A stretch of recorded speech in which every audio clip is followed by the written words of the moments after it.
কি গো মা, তোমার শুয়ে আছো, তোমাকে কি ঠান্ডা লাগা লেগেছে নাকি? শরীর খারাপ? হ্যাঁ।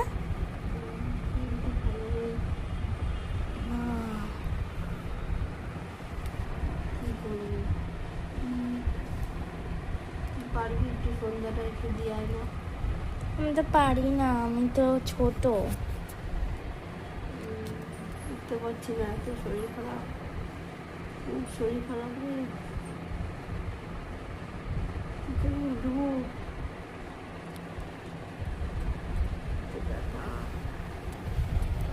আমার হাতে একটুখানি চাপ দিয়ে একটু আস্তে করে উঠা।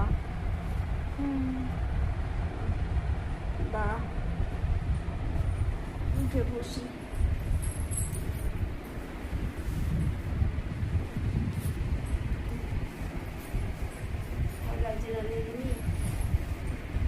সারাটা দিন শুয়ে আছি, এত পেটের ব্যথা, এমনি হাতেরও যন্ত্রণা, স্কুল থেকে কোনো কাজও করতে পারছি না।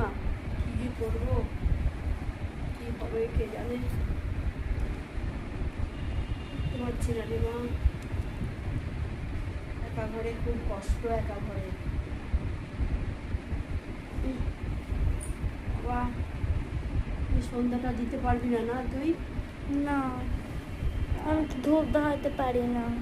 আচ্ছা আমি যাচ্ছি, ঠিক আছে, যা তুই যা, আমি যাচ্ছি, সন্ধ্যাটা দিয়ে আসছি। দাঁড়া, খুব পেটে ব্যথা করছে রে, উঠতেই পারছি না, মুখটা মানে কি বলবো, কিচ্ছু ভালো লাগছে না আমার আজকে। হচ্ছে কি সব সময় শুয়েই থাকি। কি ওষুধগুলি দিয়েছে ডাক্তার, মানে কি ঘুম পাচ্ছে, খালি ঘুম পাচ্ছে, বুঝতে পারছি না। একটা জোয়ারদার যে কি ওষুধ দিল কে জানে, ঘুম পাচ্ছে কেন এত। চল রাখ রাখ, ভালো লাগছে না রে।